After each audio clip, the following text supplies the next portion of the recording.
How to Create a Glitch Monologues Season 27 Chapter 6.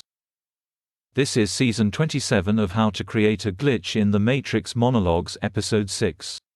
In this episode, we will be elaborating on the principle explored in the last podcast in relation to historical parsimony. Now, to begin, it is necessary to quote briefly from the last episode. We wrote, "It may simply be that the repression of impulses which causes their sublimation is undone by the directness of historical parsimony. That principle explains a multitude of experiences.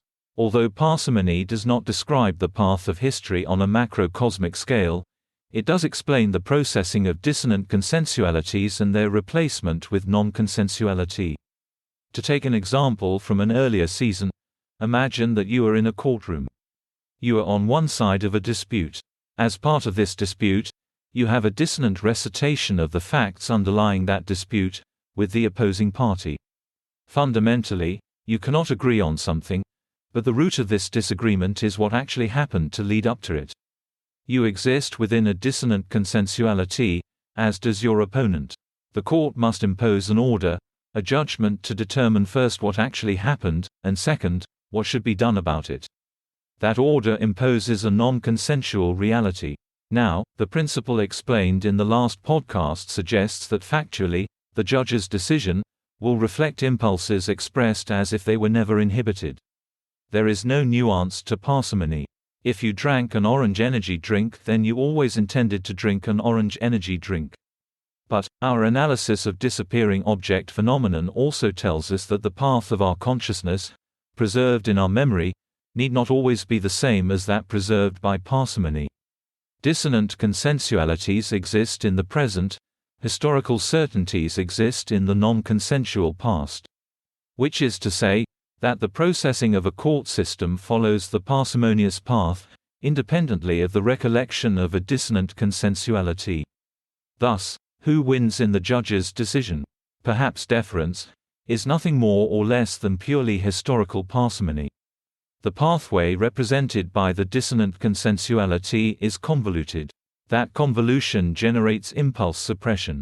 In the parallel, non-consensuality, reality is defined by the expression of the corresponding impulses.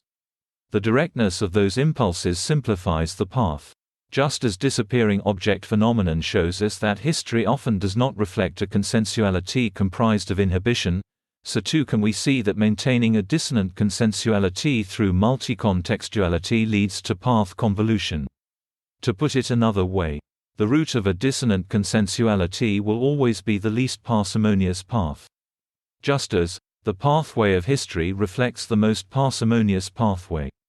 From a macrocosmic perspective, the mechanism of involution, the parsimony of history, is not to be understood as describing the events or direction of historical progression, but rather the details of factual interpretation between disputing consensual groups. So, just as the unsuccessful litigant will always find the convoluted path through sublimation of their impulses, so too will that litigant as a reflection of a representative group. Sublimation has a use in disputes, but it is the garden path, as opposed to the roadway. That's the end of the podcast for today. If you enjoyed it, please like, comment, and subscribe.